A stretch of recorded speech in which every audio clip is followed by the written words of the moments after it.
I'd like to give a shout out to our newest sponsor, Solutions Today Supplemental Insurance.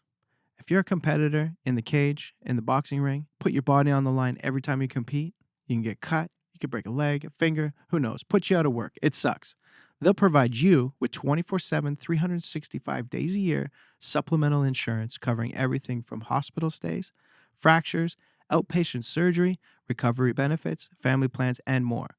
They pay out in addition to all other insurance, including WSIB, employment insurance, and your work benefits. Qualification is easy.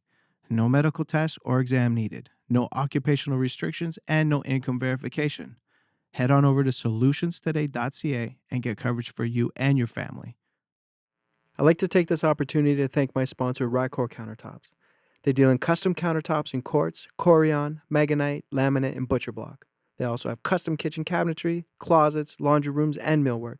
They're family owned and operated for 18 years, knowledgeable and highly experienced staff, and friendly customer service.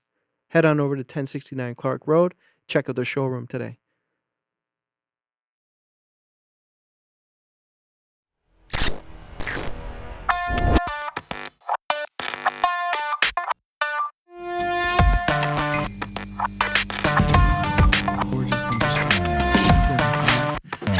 Welcome to Studio 88. Today, my guest, Joe Marchand, or Joe Tipping, as most know, a Muay Thai veteran, making his MMA debut with me, and I'm excited. So this is kind of like a soft announcement. Yep. So Joe. Yeah, man, happy to be here. Yeah, thank you for coming. Yep. Just wanted to bring you in because I don't know you well enough. I know a lot about you. Yeah. But I don't know Joe. Yeah. So I kind of want to get a little bit of a backstory. Okay. So combat sports, where to start for you? 9 years old. I grew up with Kru Chris from Mass Thai Boxing, and he was a family friend. Just got back from Thailand, and was doing classes at my aunt's house. What year was that? 99. Oh wow! So he was coming in and doing classes in like a 4x4 shed, and I would sneak over there, do a couple classes with him, and then it really picked up. I got into some trouble. Me and my friends and cousins, we wrecked a construction site, and my mom. What do you mean wrecked a construction site? So we went in. I lived in the country, so there's no one around. Where was this? Just in Harrington, okay. just outside of London and stuff. So, yeah, we decided it was a good time to go in there and wreck their machines and wreck the house they were building and a bunch of other stuff. It was like 250 grand in damage. Holy. So we were like 9-year-old punk kids, and my mom was like, "Man, what do I do with this guy?" And Kru Chris got into some trouble when he was younger, so she was like, that's probably a good guy to kind of talk to and see if he can kind of steer me back to the right way. I grew up fast as a kid, so that was that was the start of it. And then my mom brought me to the gym and was like, "Hey, Kru Chris, deal with this kid." Really? And that was in 99? 99, yeah. Wow. That's when I first started. And that was just straight Muay Thai? Straight Muay Thai. I tried Kempo for like 30 seconds. We shared the gym with Kempo black belt, and probably like a year into training Muay Thai, Kru Chris was like, "Hey Joe, yeah, go try Kempo, see if you like it." And every martial art has its place, but by that time I already had like 2 or 3 Muay Thai fights, and dude tried to get me to go into a horse stance and do roof blocks, and I was like, what happens if someone punches you in the face and your hand's above your head? Not to make fun of any martial art or anything, but I was just like, for me, this isn't practical. So I gave it like 30 seconds, and then I was like, nah, man, like, Chris, I'm going to go hit the heavy bag. So I went over there, and then, yeah, that's where I started. I did wrestling all through high school. I've done Jiu-Jitsu on and off for a long time with Kru Jeff. When he got back from Brazil, he asked me if I wanted to do Vale Tudo. And he's nuts. Yeah, he's crazy, man. Jeff is nuts. Yeah, so shout out to Jeff. At the first gym, he just got back from Gracie Barra from Brazil, and I was 12 at the time, 12, 13. And he's like, Joe, I wanted to start a Vale Tudo class here. You want to be my first student? I'm like, yeah, sure, man. I don't know what that is. And we started doing sparring and stuff. Didn't tell me anything. Put me in a triangle choke. Didn't tell me about tapping or anything. Boom, I went out. He put you to sleep. Yeah, I put to sleep. I woke up. Everyone standing over top of me. He's like, bro, why didn't you tap? Man, What's what's tap? tapping? What's tapping, man? So that's So You got a seminar with New Era. So in a couple weeks. we're spending part of our camp down at New Era. They got a lot of top guys for MMA around my weight class, so it works out well because I can run a seminar for Muay Thai there, and then get all the MMA and Jiu-Jitsu I think training. we're gonna try to get Matar on as well. Yeah, So there's a few guys that Jeff wants to get on the same card, so it'll be a good training camp for all of us. because then you can all work together. Yeah, and we're all around the same size too. Correct me if I'm wrong. You have over 130 fights. Yeah, if we want to get into it, I need to talk about it because I'm just curious. Like, if you look at kickboxing, Muay Thai. Yeah, a bit of everything. Like majority is Muay Thai. I basically dabbled in kickboxing. I've done pro boxing, pro shoe boxing. Kickboxing back in the day, and then a lot of Muay Thai. So it's a good transition. So why the MMA? Why not? Right? Like we've done pro boxing, we've done pro shoe boxing, we've done pro Muay Thai. Like why not? Yeah. Chris was telling me, I talked with Chris Rubella quite a bit. Yep. And he's like, man, he's hungry. He's like, you put him on. I'm like, all right, but let's do it. So I'm excited. Yeah, it's funny too because like when you've trained for so long, there's so many opportunities, and there was a few times like maybe 10 years ago that I was going to make my MMA debut in TKO when TKO was really big back a long time ago. Like, and it'd be just, okay, Joe, go do jiu-jitsu. So I go train jiu-jitsu, wrestling. And then a week later, Chris would be like, you're fighting for a Muay Thai title this weekend. So let's go back to Muay Thai. And it would just kind of go like that for years. And we never end up making the MMA debut. And it's, it's time. It's time. Let's do it. Yeah, I'm really excited to see you back into the cage and doing. Especially being a good striker and having a long history in MMA. So I'm pretty pumped to have you. Take me back to some of these Muay Thai fights. You fought in Thailand, obviously. Yeah, fought. What was that like? The first time I went, how old were you? I was 16, and me and Sid Barnier went. So Sid Barnier is my coach for MMA.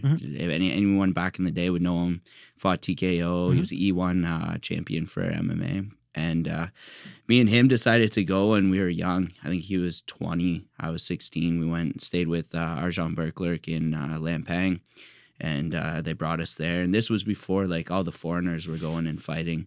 So I went there, and I fought in all this a northern stadium. So when you think of people that go to Thailand, now it's like commercialized, yeah. So when you're fighting up north, you're fighting like washed up fighters. Yeah, they have 300 fights, but they're doing it for money, right? When I went the first time, like the first guy I fought, I actually lost to, and it was like a big Canada versus Thailand. Like they brought. Did they spell your name wrong on the poster? Yeah, of course. But they just like built it up, and it was a kid that was like a northern champion that was like active, like a 17-year-old, 18-year-old kid. Now when people go and fight up north, it's like you're fighting a 35-year-old in Thailand, and a 35-year-old Thai doesn't fight anymore. Like he's working as a tuk-tuk driver. Yeah, he's done. Retired for the last 15 years. Yeah, exactly. So it's not to say that it's not good experiences still. Of course it is. It's great experiences. But like when we went when it was like the real fights up north. And then last time I actually went with my wife, and I fought in Lumpini Stadium. So that's amazing. Lumpini Stadium is the biggest stadium for Muay Thai. And what was that like? How big is the crowd there? Man, it was always a dream of mine to fight in Lumpini. Like any Muay Thai fighter is like, that's the end goal is to fight in Lumpini. And it was good. The crowd was crazy, like because they actually don't do a main event as the main event. The main event's earlier in the card, so that the bettors still have money. So like they want the most amount of money bet on that main event, like big betting fight. That's cool. So I was like fifth fight, which is one of the big betting fights, and I fought Anvar Boy Nazarov. He's fought for the Glory World title like 3 or 4 times, and when they made the match, they had his name as Anwar Muay Thai. No, so we didn't know who we were fighting. And we got there, and I was like, "Oh man, we're fighting Anvar. This is gonna be a good fight." Yeah. So it was a tough fight. That was probably not my toughest fight, but man, he's slick. Really Yeah. slick. What was it about that? What was it about his style that was so slick? He's been in Thailand so he's a foreigner, so he's not a Thai, but he has like probably 200, 300 fights, like high level fights, fought in Lumpini, fought Glory like a bunch of times, and was ranked, I think, second or third in Glory when I fought him. And then he fought for the title afterwards. But just like his timing and stuff, like Thais have really, really good timing. Their eyes are really good because they fight so much, right? If you're fighting every weekend for 10 years, like your eyes and reaction time is so good. So just I dropped him in the first round, and then he just outpointed me after that. But just veteran tricks, right? Yeah. So you're saying that wasn't your toughest fight? What was? Man, I had a lot of tough fights. I took a lot of fights I probably shouldn't have, but one of the most injured I've ever got was I fought in strike box, and then it turned to Titans, like with Stefan Patry when James Thompson fought Bosse. And I fought Philip Allaire. Philip Allaire is like really good Muay Thai guy. He was like the Muay Thai coach at TriStar for a long time. And there was a mix up with the weight and some contract stuff, but I ended up having to cut like 25 pounds for it in like water weight 25. So it was that was a tough fight. And we went all 5 rounds in 4-ounce gloves too. So just straight stand up. That's what I was gonna say. It was in small gloves. Small gloves. He introduced that. Yeah. Yeah, that's pretty cool. So it was 5 3-minute rounds in the cage, and we just it was just a war, 5 minutes. So I broke my hand really bad in that fight, couple cuts, and like we just went to war with it. So it was a tough fight for sure. Wow. So it seems like you've been in a lot of wars. Yeah, I've had my fair share, that's for sure. Yeah, I got scars all over my face to prove it. Yeah. Yeah, but you seem together. Like, you don't seem like punch drunk. Some guys you're like, holy shit, he's had over 100 fights and he's the pugilistic dementia. Their eyes go slow, off. No, I'm not. I haven't had any problems. About stuff like that? No, not like long-term effect. No, not long-term. Like the one thing about me too is that like my chin's been tested a bunch of times. You know what I mean? Like I've never had my ears ring. The only fights that I lose by TKO, I gassed out in when I was young in my career, and I just, I wasn't focused on my training.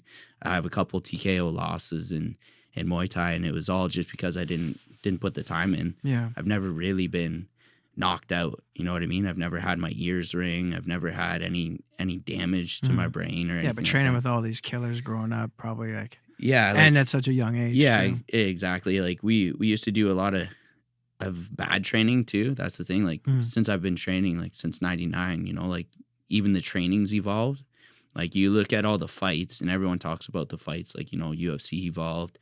Everyone started training everything. They're doing wrestling now. Everyone's well rounded. They don't really look at the evolution of the training, right? Like back in the day, no one did any like hardcore plyometric training.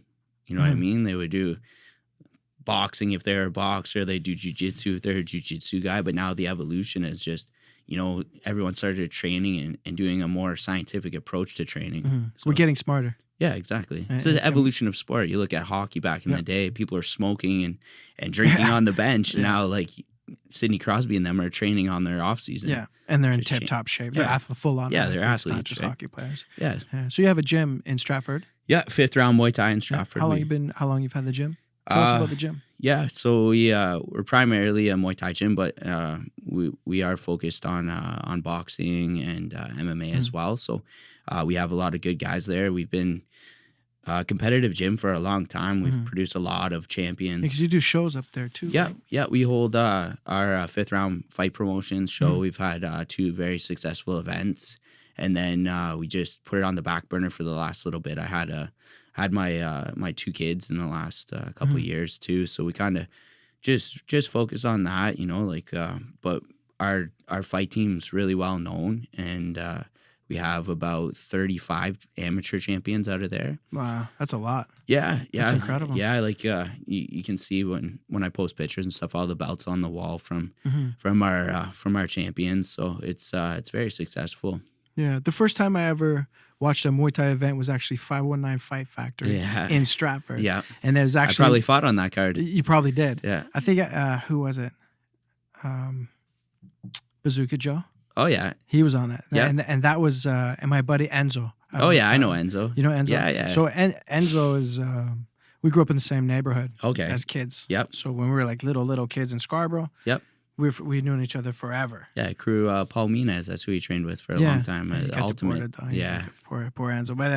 But shout out to Enzo. Yeah. But I went to go watch his fight. Yep. And then that's when I was like, whoa, this is insane. And Yeah. it was in a hockey arena. Yeah. And it was all the lights were on. I remember like it was yesterday because I the two guys that I went to with it, they didn't give a flying fuck about it. Yeah. They were just like, oh, like what is this? Like they didn't. Me, I was fascinated. I was at the edge of my seat. Did you have martial arts experience before that? Yeah, I mean, I've done Taekwondo as a kid, kickboxing. I've done Muay Thai. Yep. So I've always been into the martial arts. Intrigued Martial with arts it. have been a big part of my life. Yep. Ever since I was a little kid, from the days of skipping school and going to Warriors on Yonge Street. Yeah. Like, that was like, and that's what we like to do. I love martial arts. So it's kind of funny that people that know me from when I was a kid, they go, oh, now you're a fight promoter. It's kind of ironic. Like they could have saw that because it's just how involved I was with the martial arts, right? So I have a deep appreciation for it.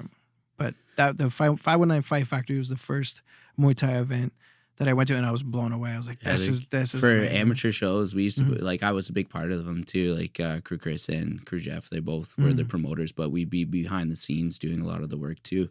But yeah, I mean, they put on some good shows. Like for an amateur card, it was pretty high level with the production wise. So that's and the Dara Marin, then too. Yeah, he fought for me. I helped him get ready for that on my first pro show. And he won by rear naked choke. Yeah, I know.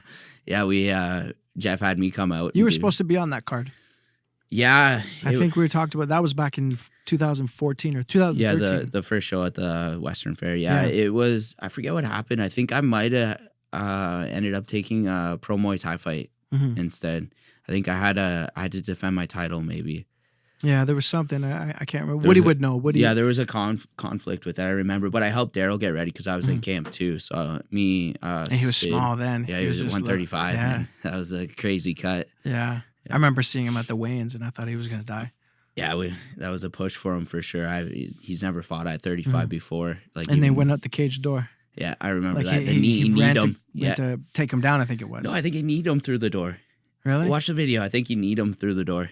I'd have to watch it. Yeah, you have to Something watch it happened, again. and the door hit opened. The cage door, and they both went out onto the... Thank God we had the catwalk. Yeah. Like sometimes I'd use a catwalk, sometimes I don't, depending on the venue. Yeah. But that time we had a good time. Yeah, it was a really good fight. We had a few Muay Thai shows like that. Like actually, Sid was he was in a card where the ropes were really loose, and he was fighting for a world title for amateur Muay Thai. He was fighting a guy from Romania, and they went over the ropes like 3 times. Sid actually ended up breaking his arm on the judges' table. Really? And they had to stop the fight and go to the scorecards. Wow. Yeah. The commission came down on us pretty hard for that because how in between rounds. The doorkeeper would call him. He latches it and then looks at the ref, gives him the thumbs up. The ref goes, "Okay, it's good." He pulls on the cage and it's good. Well, the pin was fine, but the door pins in the hinges weren't. Oh, really? So he put the hinge in. Yeah. And right here was fine. But over and he looked at the ref and goes, Gotcha. "We're good to go." And then as the fight happened, they both into and then they went boom. The door blew open. So. The second show, Ken Hayashi was like, that all needs to be wired, like he would have welded, and that was the first thing he went for. Yeah. Like he didn't forget. He was like, I want to make sure that was done. He would have been on you for that for sure, Ken. It's different times now that he's gone. It's good. I think it's the sport is given itself it'll give an opportunity for growth, right? That was always the problem. Like even with Muay Thai, with any amateur sports, he was a good blocker for everyone. Well, it slowed things down. Yeah, it was hard to get. It's a grindy business, anyways. It's not easy to pull off. Doing shows up there, like it's a lot of work. And imagine having all that work and then someone on your tail every 5 minutes about making sure which was fine. I'm okay with that. The safety factor is good for 100%. sure. Yeah. And I'd never disagree with that. I think it should be that way. I think a lot of this stuff was just ego, though, to be honest. A little bit. Yeah. The fact that he was in charge. Yeah. He could dictate what was happening to you. If he wanted to close the door on you, the day of, he could do it. Yeah. And there was nothing you could do about it. Yeah. So, I mean, that's a lot of power. Yeah. Whether he abused it, I don't know. Depending on how he felt about you. We're not here to debate that. But no, but everyone knows. Yeah. Everyone in the business knows. Yeah, it was a tough time for him, man. He got a lot, people hated him. Yeah. So it was hard for promotions to want to invest, to want to put on the work. Put the money into it, right? Like and worry about being... Risk, for sure. It's a ton of risk. Yeah. So, but now that he's gone, we got the new commissioner, and he's amazing. Yeah. Have you met the new one yet? I haven't. Luke, he's super. I haven't had a chance. He's young too. He's like our age. Yeah, I've seen some pictures and posts about him, but no, I haven't met him yet. Yeah, he was like Hayashi's right hand. Okay. So he was the one. He did all the pays and everything like that. But he was always like, "Hey, make sure you do this. Make sure you do that." So he doesn't see this. He was looking out for you. Yeah, that's good. That's good. So March 8th, Toronto. Yep. Prospect Fighting Championships 13. Yeah. I get to have you. Yeah, man. Yeah, it's about time. So you're always in the gym. You're always training. Yeah, always. When's camp start for you? 6 weeks out, or is it? Oh man, we already started it. Yeah. We started it a while ago. I've been on the shelf for 3 years now since my last fight. So it's time. So we started training just to get everything going again. Probably like June last year. Did Chris tell you that I was bugging all the time? Let's do it. Let's do man. it. Bring him in. Yeah. Man. Let's do it. Let's do it. Woody's usually the one that's bugging us. Yeah. He's always on the messenger for sure, getting after us. And then after the last show, we were at your show in London, and we didn't get a chance to talk to you, but we were talking to Woody, and he was, like, "Come on, guys, I know you're training. Like, let's get him on the card." Yeah, let's do it. Yeah. So, because time is short.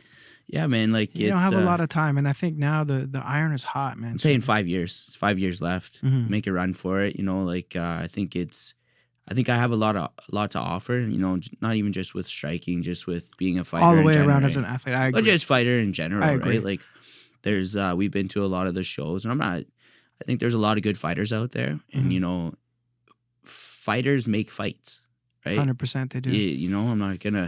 I'm not gonna go out there and lay on anyone, and the crowd likes exciting fights, whether it's on the ground and you're actually working, whether you're doing stand up, whatever it is, and fighters make fights, and that's what the crowd wants to see. So I think I have a lot to offer in MMA, and it's the good thing about it too is Toronto's 2 hours away, London's 45 minutes away. Like I'm used to going down to Mexico fighting pro and being gone for 2 weeks. Yeah, that's close to home. Yeah, so it's a different feel. Like my whole amateur career, all my fights were all the way around here. Like I went down to the States for big fights and like international fights, but the majority of my fights were all like GTA, London, Toronto. Like it's close to home is the best way to do it. Yeah, and that's a big driving force for me to put the shows on too. Yeah, because I hate seeing so much talent in this province, and then have to see it go to the States. Yeah, exactly. And to fight on shows that they're just getting brought into. You're getting brought in to lose. Yeah, at the end of the day, if a promoter's going to bring somebody in,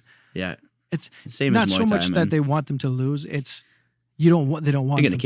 They're going to cater to the hometown guy that's selling 300 tickets. Pretty much. You know what I mean? Like you're going to get a hard fight no matter what. Like I've been on the receiving end to a lot of that because when I turned pro for Muay Thai, there's no pro Muay Thai here. So we were going down to New York, and to get a decision in New York, man, like you have to kill the guy. Like I've been there and won 5-round fights, and like you're not getting that decision. If you don't knock him out, man, like you're really that's it. Frustrating. Yeah, oh yeah, makes you fight hard though. It does for sure. Yeah, it makes you fight hard. Any horror stories dealing with shitty promoters? Yeah. My like 4 or 5 years ago, I fought in Mexico against a guy I lost to. They brought me into Puerto Vallarta to fight WBC Pro Muay Thai, and I ended up getting cut, and the doctor ended up stopping the fight from the cut. I pleaded with him, bagged with him. I was like, man, like it's just a cut, I'm fine. Like my nose was sideways. I'm like, no, that's what my nose looked like, bro. That's like, it's fine. And they ended up stopping it. So I ended up getting a rematch with them. And it was in, I forget where it was, somewhere in Mexico, but it was Moto Leon, which is like their big Port Dover, like biker fest. Mm-hmm. And they brought me in. And we were fighting for WKC world title. So it's basically WBC for Muay Thai down there. And man, like I smashed him. Like I have the video. He was laying down on the ground in between rounds. Wow. Like full on laying down. Yeah. And I smashed him every round, cut him. And, you know, they're giving the decision, and I'm pumped because I always wanted the green belt. Everyone wants the green belt, man. WBC belt. Everyone wants that. I'm like, yeah, man. Fuck yeah, Chris. We won this belt. Chris is pumped. 5 minutes goes by. They still haven't given the decision. And I look back. The promoter's talking to the judges. I'm like, what's going on? And he has the mic. Nothing's happening. Like 6 minutes goes by. 7 minutes goes by. And I hear them talking in Spanish. Finally, he comes up. Winner. The other guy looked at Chris. He's like, bro, you got robbed again. You got robbed again, man. So I was like, man, this is crazy. Like, bro, like, Chris, tell me, man, did I lose that fight? He's like, no, man, you got robbed. I was like, all right, whatever. It is what it is. I've been through it a few times. Watched the fight after. I was like, man. Like Choked. a couple of the rounds were like 10-8 rounds easy. I was like, no way. So I messaged the judges. I was like, hey man, like, cause I knew them all through the Muay Thai circuit. I've fought in pro Muay Thai in Mexico now like 10 times. I was a defending champion there for a bunch of years. It's like, how did you guys score this fight? They're like, yo, you know, like we scored it for you. It was 49-45. What? Like, how did this work? Yeah. Like, yeah, everyone. So all three judges, it was like 50, 45, 49, 46. Everyone scored it for me. How's that work? Like, because the promoter owed the guy I fought money. So instead of paying him, he gave him the belt, man. Really? Yeah. So we were like, this is crazy. And afterwards, we're walking around and it's like Port Dover. So there's banditos there. There's like all the big guys that are there. They're all coming up to me. Yo, you got robbed. Here, give me beers and stuff. And like saying like, you know, like you got robbed. Robbery. Yeah. It is what it is. It's not the same. Even though everyone's telling you that you won, it's not the same. No, it's not for sure. And like even they overturned it and they said they were going to send me the belt and they never did. Like it got officially overturned by the WKC officials, overturned because the judges gave it to me and they we'll send you the belt. Like 5 years later, never got it. So sorry, man. It is what it is. The funny part about that, I got cut in that fight too. And if you've ever got stitches anywhere in the world, that you pay by the stitches, like you pay by the stitch and you pay for freezing and stuff. So after all that nonsense that we went through, so that's like five hours after dealing with everyone, I had a cut on my forehead, this big cut here. So that one, the only thing that he hit me with was the elbow, and it was like late in the 5th round, and I had a big cut on my forehead. It's Muay Thai. Everyone gets cut in Muay Thai, like pro Muay Thai. So five hours later, I'm like, I should probably get my head stitched up. Like, it's still bleeding. They're like, yeah, ambulance is going to take you. Ambulance is going to take you. Like, okay, cool. Like, I haven't ate anything. I've been bleeding for 6 hours. So they take me to the hospital in Mexico. And I'm still in my tie shorts and nothing else in my tie shorts. I don't have my wallet, don't have anything with me. They send me with a translator. So they're like, yeah, they're going to stitch you up. Well, the promoter gave us money to take care of it. All right, cool. So they're stitching me up. No freezing. They just, boom, stitch you up. 6 stitches in the forehead. We're out getting prescriptions because you have to get antibiotics when you're there, right? For any cuts or anything. So we're at the prescription place and I'm like, man, I got to eat something. Like, I've been bleeding for 6 hours and, like, I haven't ate anything. I'm starting to get, like, dizzy here. The guy's like, no, you're okay. We'll go after. I'm like, no, I'm going to pass out. like I know I'm gonna pass out. Mhm. And then I woke up on the ground, and they're carrying me back into the hospital, and they're talking in Spanish, and he's like, oh, they're gonna check your blood sugar. So they checked my blood sugar. It was low, obviously. I just fought 5 rounds, like 6 hours ago, been bleeding, no food. So like, they're gonna hook you up to an IV. So they hooked me up to an IV, and I'm sitting there, and they're arguing back and forth in Spanish. And then all of a sudden the translator grabs my IV bag and starts squeezing it so more comes out. And then the doctor rips the IV out of my arm. Half bag later, they didn't have enough money to pay for the whole IV. So the doctor ripped the IV out, told me to get out. Wow. And I was like, okay, whatever. Like, still in my tie. Then what'd you do? Just went back to the venue. Was it enough to like?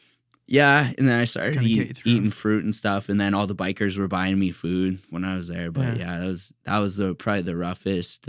Yeah, that sounds scary. And then they ended up paying Chris instead of paying me. So like, Chris left the day after us, so they didn't give us our pay until after, and then gave it to Chris. But it was all right. But yeah, he was a bad promoter. And then like everyone that we talked to after was like, yeah, don't fight for him. He has a bad reputation there. So that was a horror story for sure. Yeah. That one. Could always end up being worse, eh? Yeah, it could have been worse for sure. Like, you know, like people get all mad about the robberies and stuff, but it's part of fighting. It happens. You know, you run the risk of it anytime it goes to the judges. That was a clear victory. I've seen a bunch of them like that. Yeah. And actually recently, where I was like, what fight were they watching? Yeah. You know, like, I know I won. The judges know I won. It got overturned, but it is what it is. You can't dwell on that. And then as far as, like, the stitches and stuff, like, it's all part of it. Any more shows coming up in Stratford?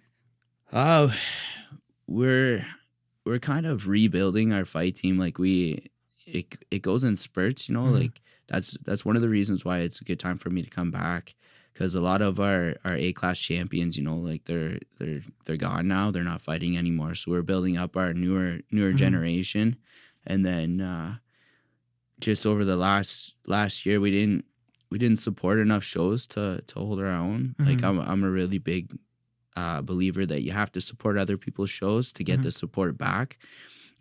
We always support as much as we can. So coming from Stratford, a small town, and like, we had a good stable of fighters for 4 or 5 years, and then just at that like 5-year mark, we lost a lot of our big guys that were going to school, college, university, families, whatever, right? Thing, yeah. So then, just last year, we had a really hard time pulling fighters out to support other shows. So I'm hoping this year we'll get back to supporting other people's shows, and then probably next year we'll go back to holding our own. I've been getting messages already about you for tickets. Okay, yeah. And like a guy that I work with, my full-time job, he's like, hey, bro, a friend of mine. Yeah, they messaged me too. Did they? Yeah. And he's like, hey, a friend of mine wants tickets, and he goes, I told him that I work with you. I've known this guy for like 15 years or something, and I go, get it from he'll get it from Joe. Like he gets a percentage on it. A lot of people don't know that, right? Like, a lot of people they just think all of the tickets go to the promoter. They don't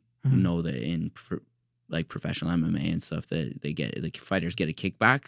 So that's well, that helps with training costs. Oh yeah, for sure. I mean, it's we're kind of like we have a symbiotic relationship. Yeah, we work together. Whereas, like, you know, you help me put butts in seats. Yeah, and then for sure. You get. I do the same thing with when we hold our amateur shows. We give kickbacks too. It's just like I said. You support people that support you, right?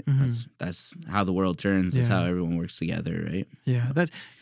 I can notice Chris Q with like everybody that's ever been attached to him. Yeah, all great dudes. Yeah, and I mean, pretty much everybody. Very polite, very well spoken, very respectful. Yeah, and skilled. Yeah, Chris, like, back in the day, he had a really hard style. You know, like, it's tapered down now. But when we first started training and stuff, it was like regimented, like an army, right? Like. He used to say, his big saying was, whose gang is this anyways? And he'd run it like that, you know, like anyone that knows gang structure and like army structure, there's a hierarchy, right? and it was really regimented, and it was hard, man. Like really hard training. Just think about all the guys that have come out of there. Yeah, man. Like me, Jeff, Sid Barnier. There's a bunch of like Rob Thomas. There's a ton of high level pros. Ashley, Q, Merrick, Daryl too. Merrick Wolos. He was part of us. Like he was affiliated with OAMA, and then we were affiliated with OAMA. Actually, me and Chris and Jeff were the ones that kind of got their Muay Thai started, right? So back when they were trying to build their gym and get it going, so 17, 18 years ago, Nick Castiglia and Mark Holtz would come down to Chris's house on weekends, and I would be the one patting them down, holding pads for them, training them. And really? Yeah, man. So that's a long time ago. But where's your gym located in Stratford?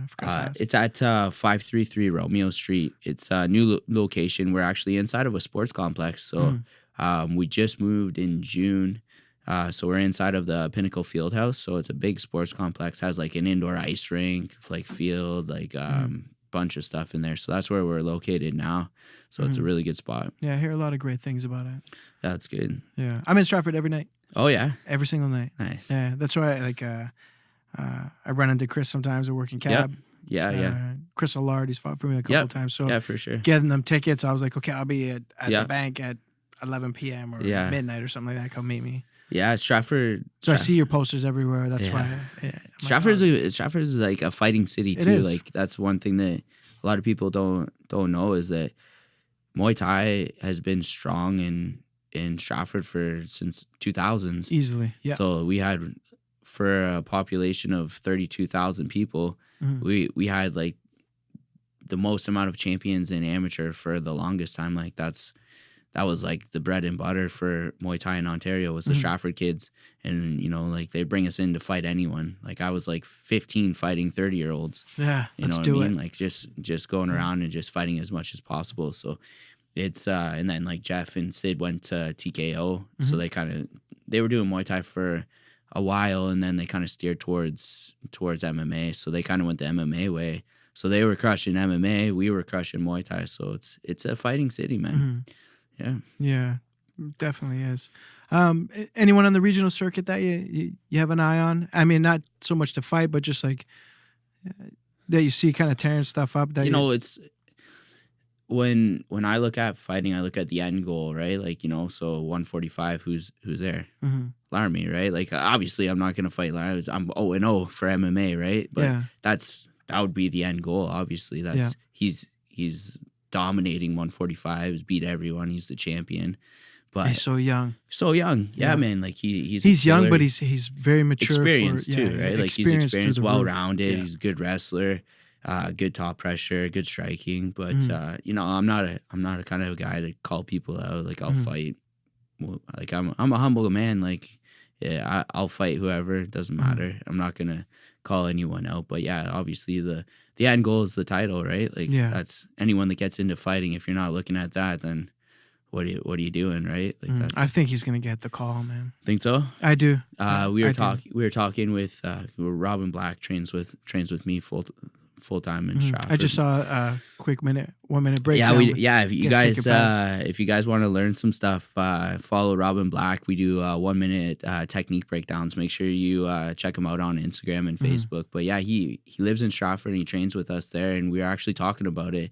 And he's saying that he'll get a call probably from Bellator or maybe from UFC. Yeah. See, so at the fight, Todd Anderson. No, I don't. He's like one of the best referees in Canada. Yeah. He does all the Bellator, all the UFC when they come. Yep. You'd recognize UFC him. He'll probably be reffing my show. After the last fight with Cruz, I walked into the cage with the belt, and then I walked over to Todd. And did you watch that fight? Yeah, it was a crazy fight, man. That was a good fight. That was a good fight. And I mean, like, that kid, like, and even TJ said, he goes, I felt like I was hitting him with pillows. Yeah. Because he just kept coming. He was like a zombie. And it was good. Like, hats off to Cruz because tough, man. Tough fight. He took a lot of shots in that fight that would probably drop a lot of people. And, like he didn't break under it. He kept coming. He was always in the fight. That's what I mean, how fighters make fights, right? Like if you would have had a guy that would have crumbled under that, like TJ probably would have got a highlight reel finish, Mm-hmm. but you wouldn't have got the crazy 5-round war that you did. No. You know what I No, mean? that was intense. But that's going to be a fight that people remember now. People are going to remember that war opposed to a highlight reel finish. You know what I mean? They're going to remember that crazy. Dude just kept dude kept coming. Dude would get smashed with something, and then Cruz would shoot. Yep. All of a sudden, he would shoot, and then you're like, oh, man, this guy's still in it. So it was a good And fight. he didn't even fizzle. Didn't get tired. Nope. Didn't get nothing. Like, both of them were, it was actually such a good matchup. Yeah, it was. That I was like, I actually even like to see it again. I like that. I like that fight better than the one you had for him in London. Paris Stanford. Yeah, I didn't. It wasn't as enjoyable to watch. Mm-hmm. Like, he still dominated it, but I like the wars, man. Yeah. That's Well, my TJ said that, he fought smart. Yeah, he made fought to win. That kid that came, Cruz made that fight. Yeah. Bring out the best in TJ. Oh yeah, for sure. Because he's like, I got the pressure that I needed to showcase what my skill set really was. Right. Good fighters will bring good fighters out of the other person, right? Like that's the whole thing. Yeah. But it was a crazy fight. I forgot where I was going with that. What was I saying? So TJ. Oh, Todd Anderson. So I walked into the cage and I go, what do you think? Because we're off to the side, and he goes, Jamie, I've reffed Bellator and I've reffed UFC all year. He goes, that is the best fight of 2019. Yeah. And then he turned to me, he goes, I guarantee you. He goes, I bet you, Jamie, that. And he pointed at TJ, and he goes, he's gonna get a Bellator collar UFC. Yeah. He goes, I'll bet money on it. He has a lot of fights. He's got a ton of fights, and he's only 20, 21 years old. That's what they want. Is they want the young guys with a lot Young, of fights, fresh. right? People they can mold into what they want to, right? Yeah. So, but that's as far as like MMA goes and my goals. That'd be the goal, right? Is get the gold, man. That's but what he just had everyone 3 is. fights in 6 months. Yeah. So I think he's taking a rest. A break. So he's gonna take a show off, and my guess is probably gonna get scooped up. We'll see. I hope he does. Yeah. Because I do think he deserves it. Yeah, for sure. But ultimately, there's still a lot more talent around that need to be showcased. Oh yeah, there's like that weight division. There's a lot of depth in it for sure. Like 145ers, there's a lot of depth left in Ontario, anyways. So. Yeah, it's exciting. Any sponsors yet? Anyone coming on board with you? No, we haven't really done a big push yet. It's we wanted to get confirmed first. Like I know you guys were hemming and hawing about where you were gonna do it and what you were gonna do for the show. You didn't have I wanted to set do in place yet. It was hard. It's so hard because like the venue's got to line up with the commission, then it's got to line up with guys getting licensed. Yeah. There's so tough many at the start of the year because you don't it's know, so right? hard, man. Yeah, it's so really hard. And shout out to Dr. Faisal for man. He's good. Like he's going to be doing my medical. So shout out to Dr. Faisal. He's a really good representative for doctors in the sport. Yeah, it's a well, hard he speaks. thing. He knows the fight because he fights. Yeah, exactly. He's a fighter. Yeah. So he understands on that side of the things and he's just happens to be a fighter with brains. Yeah. Exactly. Like with a lot of brains. So hats off to him because if it wasn't for him, man, yeah, we wouldn't be able to easily put these events on. Yeah, it's good to have him involved with it for sure. One of the things that we had trouble with when we were holding our amateur shows is the doctor, just because the stigma with fighting, right? Like sometimes they don't want to be tied to fighting. So having him on board and like pushing for the fighters to get their licenses, get their medicals, and then being there for you guys when you need them too, right? It's a ace in the hole, right? Yeah, we need it. We owe him a lot. Yes. That's why he's got a charity event coming up in September. Yeah. So that one's a full go. That's at Budweiser Gardens. Okay, perfect. So that's this year on the card as well. So I'm going to try to get in March, One in April, between May, there, June, July, Yep. September, and then December. So I'm going to try to keep the whole year active. Like That's I said good. to my guys, like we're back to work. Yeah. We took the Christmas off, and Yeah, that's good. It's good to have, the outlet for the fighters now, because before it was literally TKO, like when amateur fighters were coming up, and then the Score fighting series started. they going. went. They were great too. Yeah, and then it kind of tapered off for a bit, and now with you guys giving a lot of shows, like people are getting 5-6 fights in 2 years. You know, that was unheard of before. It is unheard of, and that's So- why, like, I remember back when the amateur stuff was going on, and guys were like, "I'm turning pro," but I'm like, "Where are you gonna fight, though?" Yeah, it's Like, there's no way crazy, you're gonna man. have to travel, Yeah. and it's you can't just get a fight traveling. That's why Quebec was the big thing. Like, And it when was because it was everyone active. was just going there. Yeah, But There's we so got many promotions. BTCs putting Yeah, on shows. BTCs, Like, yeah. like everybody's like, now I feel like there's such a fire lit Yeah, that it's like, okay, get licensed, start Yeah. getting active. If the pro is the career the way you want to go, start doing all those amateur fights. Start, Yeah. start getting to the gym. yeah. That's the thing too. You know, like I find kind of with these amateurs now, like they're turning pro too soon. Mm-hmm. There's a lot of guys that are getting like 5 amateur fights and then they turn pro. And I understand it with MMA right now because there's no amateur MMA in Ontario. We had a really good thing. Yeah, it was the last couple like, of years yeah, with the like, amateur stuff. The amateur was good. People were getting a lot of amateur fights. So you look at the guys that turned pro before. So a couple years ago, they had 30 amateur fights and then turned pro. And then just in the last year or so, when they took out the amateur MMA, you get guys with 3 fights turning pro. It's like that's kind of a risk, man. Like you're not even fully developed yet. You've had like 9 rounds of fighting. You know what I mean?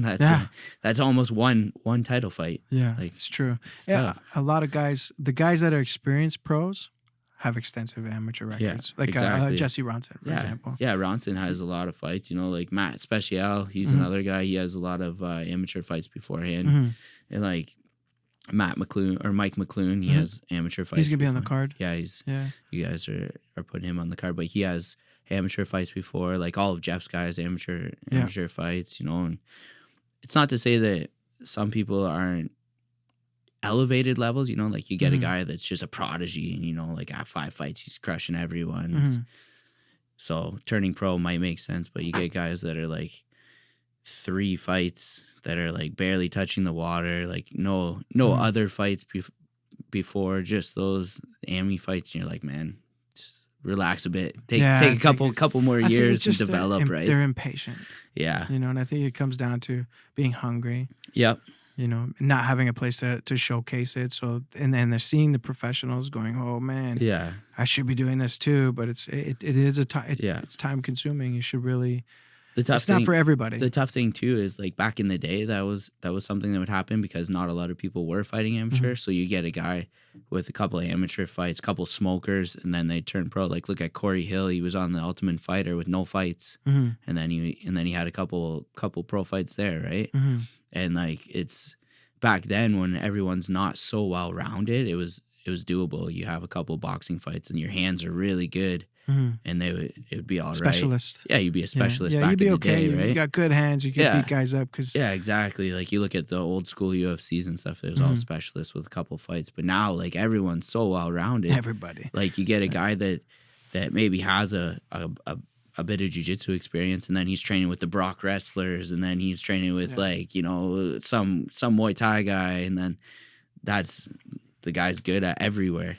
They're like fully well-rounded now, so it's kind of more of a risk for those guys that have limited experience to jump in there, in my opinion. But yeah, it's cool. That's why I'm really pumped to have you, because of the amateur experience and the professional experience. Yeah. Like the amount of experience that comes from you is great, and that's why I'm really excited to have you on the card. Yeah, it's good. Like you know, it's something that the fans will enjoy. I believe, like because. Just from that background of Muay Thai fights are always go. Like the pace is high and it's all about damage, right? Like there's no points. It's more like, you know, knock the guy out, cut him, do something, damage. So I'm gonna bring that into the cage, right, with that mentality, and then just having the well-rounded team behind me too. We got a good camp ahead of us.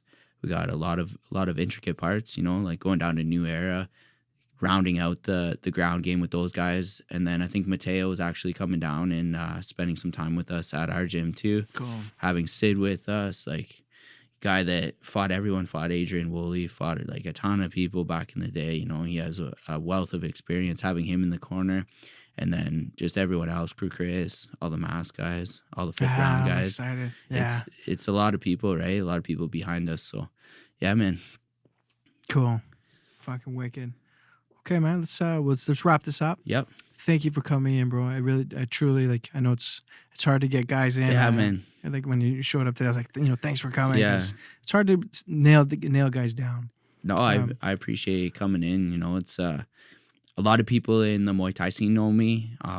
Just coming into the MMA scene, there's some of the MMA coaches know me just because they have Muay Thai backgrounds and stuff. So it's a good way to get thrown into the mix. I know people are going to be excited to come to this show. A lot of my guys will be excited. A lot of people that know me from back in the day fighting, they'll be like, "Oh man, Joe's fighting in Toronto."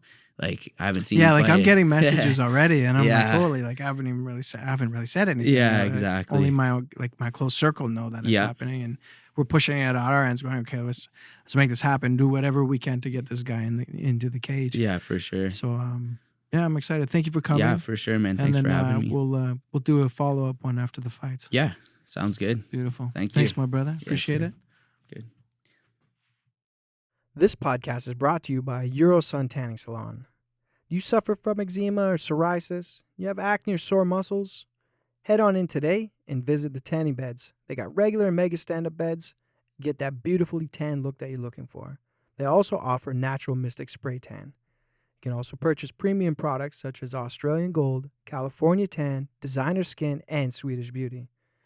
There's many different packages to choose from, 6-session package or a 30-day pass, even single sessions. Sign up today in your membership and get $70 worth of product. They're located across from Masonville Mall in the Wendy's Plaza at 60 North Center Road, London, Ontario. Visit Eurosun Tanning today.